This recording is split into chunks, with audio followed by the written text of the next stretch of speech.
জঙ্গি হাদির অন্যতম খুনি ডেভিল ইউনূস শুটার গ্রেপ্তার, আল্লাহর কাছে শুকরিয়া আদায় করুন, বলুন আলহামদুলিল্লাহ। জিজ্ঞাসাবাদে চাঞ্চল্যকর তথ্য, 3 খানের 6 জনের নাম প্রকাশ। শুটার গ্রেপ্তার, ইনকিলাব মঞ্চ, সাদিক কায়েম গংদের ঘুম হারাম। এটা নিশ্চিত এই পুরো ঘটনা সাজানোর মাধ্যমে এবং ভারতের পশ্চিমবঙ্গ পুলিশ গ্রেফতার করেছে এমন একটা তথ্য ছড়িয়ে দেওয়ার মাধ্যমে সংসদ বসার সাথে সাথে হাদির ইনকিলাব মঞ্চ আবার রাস্তায় নেমে হাদি হত্যার বিচার চাই, হাদি হত্যার বিচার চাই বলে রাজপথ গরম করে তুলবেন এবং সেখানে গিয়ে তখন জামায়াত ইসলামী, ছাত্র শিবির, জাতীয় নাগরিক পার্টি সব পক্ষ গিয়ে জড়ো হয়ে সরকারকে একটা বিপদের মুখে ফেলবে। আজকে ইন্ডিয়াতে হাদির খুনি ফয়সাল করিম গ্রেফতার হয়েছে। জামাতি প্রোপাগান্ডু পিনাকি পোদ্দাররা তারা বারবার করে বলছিল না, খুনিরা পালিয়ে যায়নি, তারা বাংলাদেশেই আছে। এই কথা বলার মাধ্যমে তারা মূলত আমাদের দেশের আইন শৃঙ্খলা বাহিনীকে এবং জনগণকে মিসগাইড করতে চেয়েছে। আমরা আজকে 10-15 জন রিস্কাওয়ালা আমাদের নির্দিষ্ট পকেটের টাকা খরচ করিয়া ধানমন্ডি 32-এ গেছিলাম ফুল দেওয়ার জন্য। এই যে স্কয়ার হাসপাতালের কাছাকাছি যাওয়ার সময় পুলিশের 2টা গাড়ি আসলো আর আমাদের ফুলগুলা সব ছিঁড়ে ফেলে দিছে এবং বঙ্গবন্ধুর বাংলায় বৈষম্য ঠাই বলে স্লোগান দিয়ে জুলাই আন্দোলন করে সেই বঙ্গবন্ধুর বাংলাদেশে বঙ্গবন্ধুর ভাষণ বাজানো যদি অপরাধ হয়, তাহলে ভবিষ্যতে জুলাই আন্দোলন করা অবশ্যই অপরাধ। জিয়াউর রহমানের নিজের লেখা আপনাদেরকে দেখালাম, এই যে একটি জাতির জন্ম, এবং আপনারা মূল পত্রিকা থেকেও দেখালাম। আমার মনে হয় জিয়াউর রহমান নিজে বলার পর, নিজে লেখার পর এই 7ই মার্চ নিয়ে আর কোনো কনফিউশন থাকা উচিত না। আসসালামু আলাইকুম, জানিয়ে দেবো এই মাত্র পর সর্বশেষ গুরুত্বপূর্ণ আপডেট খবর। দর্শক, এতক্ষণ শুনছিলেন সংবাদ শিরোনাম, এবার থাকছে বিস্তারিত। তার আগে ছোট্ট একটা রিকোয়েস্ট করতে চাই, যারা এই ধরনের নিউজ ল্যাব দেখতে ভালোবাসেন, দেরি না করে চ্যানেলটি সাবস্ক্রাইব করে বেল আইকনটি অন করে দেবেন। তাহলে কথা লম্বা না করে চলুন ভিডিওটির বিস্তারিত দেখতে থাকি। জঙ্গি হাদির অন্যতম খুনি ডেভিল ইউনূস শুটার গ্রেপ্তার, আল্লাহর কাছে শুকরিয়া আদায় করুন, বলুন আলহামদুলিল্লাহ। জিজ্ঞাসাবাদে চাঞ্চল্যকর তথ্য, 3 খানের 6 জনের নাম প্রকাশ। শুটার গ্রেপ্তার, ইনকিলাব মঞ্চ, সাদিক কায়েম গংদের ঘুম হারাম। প্রথমে সাদিক কায়েম, পরবর্তীতে শাওয়া হাদির সজ্জা সঙ্গী জুমার ফেসবুক আইডি গতকালকে থেকে উদাও, খুঁজে পাওয়া যাইতেছে না। জঙ্গি হাসনাত আব্দুল্লাহর হঠাৎ হুঙ্কার, জজমেয়া নাটক মেনে নেওয়া হবে না। বুঝেন নাই, শাওয়া হাদির বিচারের কথা বলে এতদিন যারা গলা শুকাইছে, বিভিন্ন গুরুত্বপূর্ণ স্থাপনা আগুন ধরাই পোড়াইয়া দিছে, সারা বাংলাদেশ অরাজকতা সৃষ্টি করছে, নরসিংদী এক হিন্দু ভাইকে পোড়াইয়া মারছে, তারা এখন হঠাৎ নিশ্চুপ। কারণটা কি, রহস্য কি বুঝতেছেন? এখন কেন খুশির আলো নাই? কারণ খুশির ছায়া শেষ হয়ে গেছে। খুনিরাই এতদিন ধরে 18 কোটি মানুষের আবেগ নিয়ে সিনেমিনি খেলছে, 18 কোটি মানুষের আবেগ নিয়ে তারা খেলাধুলা করছে। এক শালায়ও সার পাবে না, একটু নিশ্চিত থাকেন। প্রাথমিকভাবে এটাই তো নিশ্চিত হয়েছেন, যারাই হাদিকে হত্যা করছে তারাই এতদিন হাদি হত্যার বিচার চাই বইলা নাশকতা তৈরি করছে। একটু অপেক্ষা করেন, রিমান্ড শেষ, দেখতে পারবেন কোন জায়গার গুটি কই যাইয়া পড়ছে। দারুণ খেলা চলতেছে, খেলা। আজকে ইন্ডিয়াতে হাদির খুনি ফয়সাল করিম গ্রেফতার হয়েছে। এখন আপনি বলেন তো, ইউনূসের সরকার এতদিন ক্ষমতায় ছিল, কিন্তু এতদিনে সে কেন গ্রেফতার করতে পারে নাই? আর যখন একটা নির্বাচিত সরকার আসলো, তার 20 দিনের মধ্যে কেন হাদির খুনি গ্রেফতার হয়ে গেল? This is the power of finest foreign diplomacy. Hadi খুন হবার পর জুলকারনাইন সায়ের সে বারবার বলেছে খুনিরা ইন্ডিয়াতে পালিয়ে যাচ্ছে, এবং পালিয়ে যাওয়ার পরেও সে জানিয়েছিল।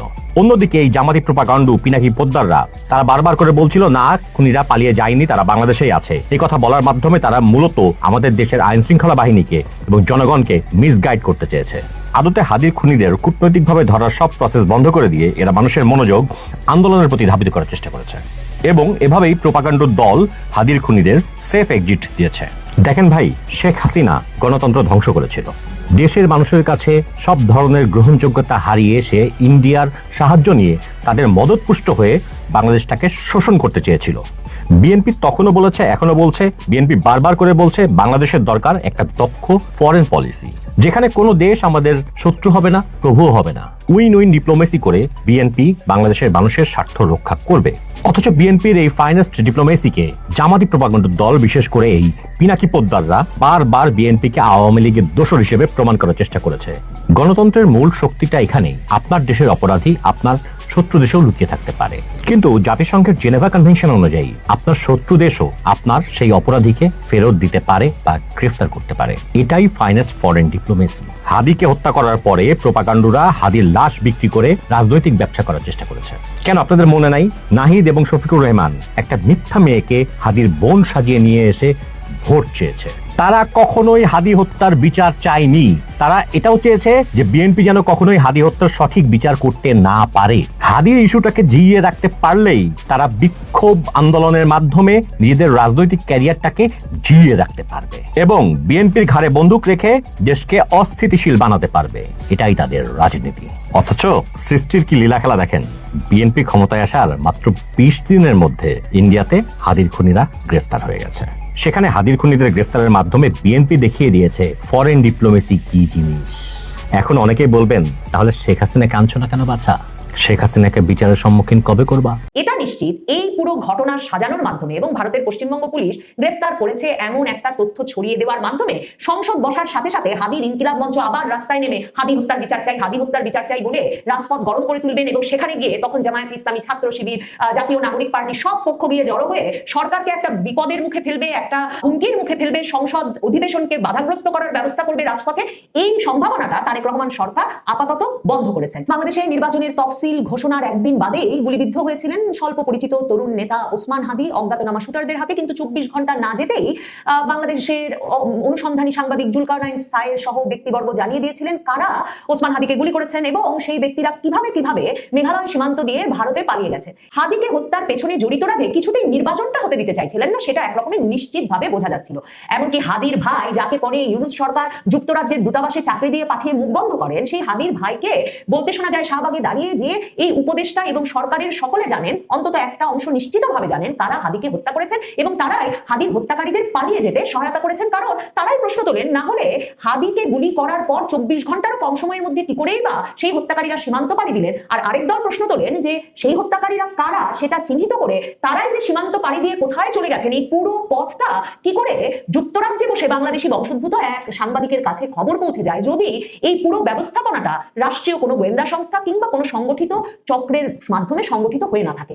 এই সব মিলে হাদি হত্যাকাণ্ড নিশ্চিতভাবে বাংলাদেশের আলোচিততম এক হত্যাকাণ্ডের ঘটনা।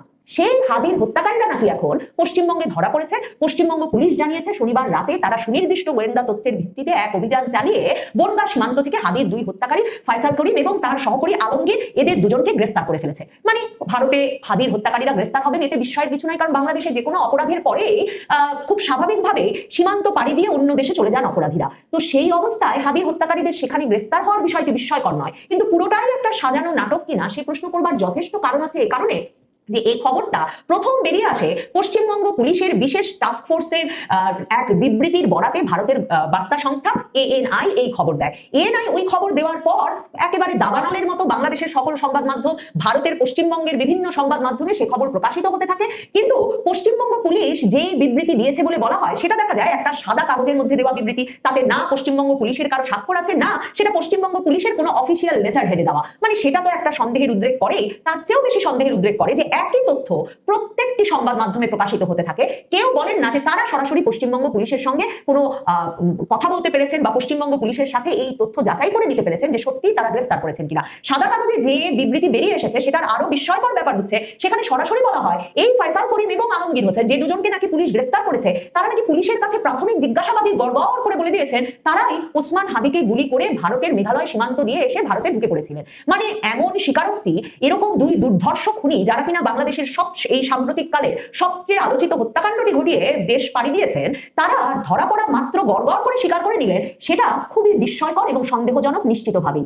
আরো ইন্টারেস্টিং কৌতূহলোদ্দীপক বিষয় হচ্ছে পশ্চিমবঙ্গ পুলিশের বিবৃতির বরাতে ভারতের বিভিন্ন সংবাদ মাধ্যমে এই খবর প্রকাশিত হওয়ার পরপরই বাংলাদেশের সেনাবাহিনীর জনসংযোগ পরিদপ্তর ISPR তারা জানায় যে বাংলাদেশের প্রতিরক্ষা গোয়েন্দা সংস্থার সুনির্দিষ্ট তথ্যের ভিত্তিতে ইনকিলাব মঞ্চের আহ্বায়ক শরীফ ওসমান বিন হাদি হত্যা মামলার 2 প্রধান আসামিকে ভারতের পশ্চিমবঙ্গের বনগাঁ এলাকা থেকে পশ্চিমবঙ্গ পুলিশ গ্রেফতার করতে পেরেছে। মানে এই যে আইএসপিআর প্রকাশ্যে জানিয়ে দিল যে সেনা গোয়েন্দা সংস্থা মানে ডিজিএফআই তথ্য সরবরাহ করেছে পশ্চিমবঙ্গ পুলিশকে, এবং এভাবে মানে পশ্চিমবঙ্গ পুলিশ আনুষ্ঠানিকভাবে বাংলাদেশের পুলিশকে কিছু জানানোর আগেই, বাংলাদেশের সরকার এ তথ্য জেনেছে কিনা তারা আনুষ্ঠানিকভাবে কিছু জানানোর আগেই এই যে সেনাবাহিনীর জনসংযোগ পরিদপ্তর আইএসপিআর ঘোষণা দিয়ে জানালো যে ডিজিএফআই ছিল এই গ্রেফতারের সাফল্যের পিছনে, সেটাও একেবারে নজিরবিহীন বলতেই হবে। কারণ দেখেন, এই ডিজিএফআই কে কিন্তু সন্দেহ করা হচ্ছিল ওসমান হাদির হত্যাকাণ্ড ঘটিয়ে তার ঘাতকদেরকে সীমান্ত পার করে দেওয়ার পেছনে। এখন ডিজিএফআই যে নতুন নেতৃত্ব এনেছেন তারেক রহমান সরকার গঠনের পরপরই, তিনি সেনাবাহিনীতে যে বড় ধরনের রদবদলগুলো এনেছেন তার মধ্যে একটা খুবই তাৎপর্যপূর্ণ রদবদল হচ্ছে তিনি ইউনূস সরকারের আমলের ডিজিএফআই প্রধানকে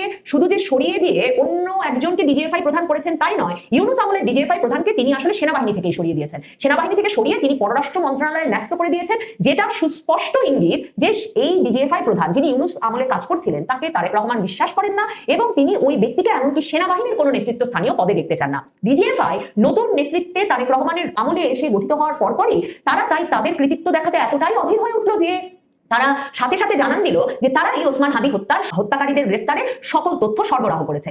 দেখ, এবং এই আইএসপিআর যে বিবৃতি দিয়েছে সেখানে তারা আরো জানায় যে ডিজিএফআই এর এক শীর্ষ কর্মকর্তা সম্প্রতি ভারত সফরে যান, এরপর সেখান থেকে বাংলাদেশ থেকে পালিয়ে যাওয়া সন্ত্রাসীদের বিরুদ্ধে ভারতীয় কর্তৃপক্ষ আরো কঠোর অবস্থান নিয়েছে। আর ওইদিকে পশ্চিমবঙ্গের পত্রিকাগুলোও লিখছে, এই সময়ে দেখছিলাম যে সীমান্ত গোয়েন্দা তৎপরতা জোরদার করার মাধ্যমে এই গ্রেফতার অনুষ্ঠিত হয়েছে। এবং অনেক পত্রিকা আবার লিখছে আসলে গ্রেফতার হয়ে গেছে এই ফয়সাল করিম আর আলমগীর হোসেন সেই 29 ডিসেম্বর ভারতের পশ্চিমবঙ্গ পুলিশ দ্বারা। এতদিন তারা পশ্চিমবঙ্গ পুলিশের হেফাজতেই ছিল, এখন ভারত এই বার্তাটা পরিষ্কার করে দিতে চাইছে ইউনূস সরকারের কোনো পক্ষের হাতে বা আইন শৃঙ্খলা রক্ষাকারী বাহিনী, সেনা গোয়েন্দা সংস্থা কারো তত্ত্বাবধানে তারা এই বন্দীদের ছাড়তে বা তথ্য বিনিময়ে রাজি ছিল না। কারণ যেসব তথ্য এই ফয়সাল করিম বা আলমগীর হোসেনের কাছ থেকে বেরিয়ে এসেছে সেসব তথ্য ইউনূস আমলে অপব্যবহার হতে পারে কিংবা সেসব সত্য ধামাচাপা পড়ে যেতে পারে, এই বিশ্বাস পশ্চিমবঙ্গ পুলিশের মধ্যে তীব্র। সে কারণেই যখন তারেক রহমান সরকার এসেছে এবং দুই সরকারই চাইছে আন্তঃসীমান্ত যোগাযোগ বৃদ্ধি পাক, যেটা বছরের পর বছর ধরে চলেছে, দুই দেশেরই অপরাধীদেরকে গ্রেফতার, আটক এবং বিভিন্ন ঘটনার তদন্ত করতে, সেই বিষয়টি আবারও তৎপর হোক, চালু হোক, এবং ভারত সরকার এবং বাংলাদেশ সরকারের মধ্যে যে একটা বিশ্বাস এবং কার্যকারী সম্পর্ক তৈরি হয়েছে সেটা প্রমাণেই এখন কিনা বলা হচ্ছে যে ফয়সাল করিম আর আলমগীর হোসেন ধরা পড়েছে। আর বাংলাদেশ পুলিশ রোববার রাত পর্যন্ত বলেছে তাদেরকে কেউ আনুষ্ঠানিকভাবে কিচ্ছু জানায়নি, পশ্চিমবঙ্গ পুলিশের কাছ থেকে আনুষ্ঠানিকভাবে কিংবা সরকারের কর্তা ব্যক্তিদের কাছ থেকে আনুষ্ঠানিকভাবে জানলেই তারা প্রতিক্রিয়া জানাবে। কিন্তু সোমবারে এসে সেনা গোয়েন্দা সংস্থা রোববারেই এই গ্রেফতারের কৃতিত্ব দাবি করে ফেলার পর সোমবার এসে পুলিশ বাহিনী বলছে সংবাদ মাধ্যমের সামনে হাজির হয়ে দ্রুততম সময়ে হাদির হত্যার সঙ্গে জড়িত ওই দুই ব্যক্তিকে ভারত থেকে বাংলাদেশে ফিরিয়ে আনার কাজ তারা শুরু করে দিয়েছে এবং সেই ব্যবস্থা নেওয়া হবে। আসলে দ্রুততম সময়ে আনা যাবে কিনা তা নিয়ে সন্দেহ আছে। আইন বলে এবং অভিজ্ঞতা বলে যে এখন অনুপ্রবেশের মামলা হবে, ওখানে তদন্ত হবে। পশ্চিমবঙ্গ পুলিশের সাদা কাগজের যে বিবৃতি বেরিয়েছে সেখান থেকেই জানা গিয়েছে যে তাদের বিরুদ্ধে মামলা দায়ের হয়েছে, 14 দিনের রিমান্ড চাওয়া হয়েছিল এবং সেই 14 দিনের রিমান্ডও আদালত মঞ্জুর করেছে। এবং সেখানে অভিযোগ হিসেবে দেখা হয়েছিল যে এই ব্যক্তিরা ওই সীমান্তের ওই পারে বাংলাদেশে চাঁদাবাজি, হত্যার মতো গুরুতর অপরাধের সঙ্গে জড়িত। এমনকি বিএনপির স্থায়ী কমিটির সদস্য সালাউদ্দিন আহমেদ, এখন স্বরাষ্ট্রমন্ত্রী, তার ভারতে তাকে ধরার পর যে ঘটনা ঘটেছিল তাতেও আমরা জানি শুধুমাত্র অনুপ্রবেশের মামলাটাই তখন মীমাংসা হতে বছরের পর বছর কেটে গেছে। কাজেই ফয়সাল করিম আর আলমগীর হোসেনকে এখনই বাংলাদেশের হাতে হস্তান্তর করা হবে তা নিশ্চিত না হলেও এটা নিশ্চিত এই পুরো ঘটনা সাজানোর মাধ্যমে এবং ভারতের পশ্চিমবঙ্গ পুলিশ গ্রেফতার করেছে এমন একটা তথ্য ছড়িয়ে দেওয়ার মাধ্যমে সংসদ বসার সাথে সাথে হাদির ইনকিলাব মঞ্চ আবার রাস্তায় নেমে হাদি হত্যার বিচার চাই, হাদি হত্যার বিচার চাই বলে রাজপথ গরম করে তুলবেন এবং সেখানে গিয়ে তখন জামায়াত ইসলামী, ছাত্র শিবির, জাতীয় নাগরিক পার্টি সব পক্ষ গিয়ে জড়ো হয়ে সরকারকে একটা বিপদের মুখে ফেলবে, একটা হুমকির মুখে ফেলবে, সংসদ অধিবেশনকে বাধাগ্রস্ত করার ব্যবস্থা করবে রাজপথে। এই সম্ভাবনাটা তারেক রহমান সরকার আপাতত বন্ধ করেছেন। আরো যেটা বোঝা যাচ্ছে তারেক রহমান সরকারের আমলে এসে ভারত সরকার এমন দুজন অপরাধী তাদের হাতে আছে এবং তারা জিজ্ঞাসাবাদ করছেন, এখন রিমান্ডে নিয়েছেন, আরো তথ্য বের করে আনবেন। সেসব তথ্য বিনিময়ে ডিজিএফআই, বাংলাদেশের সেনা গোয়েন্দা সংস্থা, ভারতের পুলিশ তারা একত্রে কাজ করছে। এসব তথ্য জনপরিসরে দিয়ে এটা নিশ্চিত করা হয়েছে যে হাদি হত্যার পেছনে যদি ইউনূস সরকারের উপদেষ্টারা কেউ জড়িত থাকেন, তৎকালীন সেনা গোয়েন্দা সংস্থার কেউ জড়িত থাকেন, মানে যেসব পক্ষ জড়িত থেকে নির্বাচনটা পিছিয়ে দিয়ে বিএনপিকে বিপদগ্রস্ত করতে চাইছিলেন কিংবা তাদের ক্ষমতা কুক্ষিগত করতে চাইছিলেন, সেই পক্ষগুলোকে বিপদে ফেলার নানা রকম তথ্য এখন থেকে বিএনপি সরকারের হাতে থাকবে। প্রিয় দেশবাসী, আপনারা যে যেখান থেকে ভিডিওটি শুরু থেকে শেষ নামাতে দেখেছেন আপনাদের সকলকে অসংখ্য ধন্যবাদ জানাই। যদি ভিডিওটি ভালো লেগে থাকে অবশ্যই কমেন্ট করতে ভুলবেন না। আপনি কোন জায়গা থেকে দেখছেন এটাও কিন্তু জানিয়ে যাবেন, আর এই ভিডিওটি সর্বোচ্চ আকারে শেয়ার করে দেবেন যাতে সবাই জানতে পারে। দর্শক, আপনারা যারা আমাদের সাথে ছিলেন অসংখ্য ধন্যবাদ জানাচ্ছি। এখন আমরা বিদায় নিচ্ছি, তাহলে সবাই ভালো থাকুন, সুস্থ থাকুন। দেখা হবে পরবর্তী দেশে কোনো খবর অথবা নিউজ নিয়ে। আসসালামু আলাইকুম।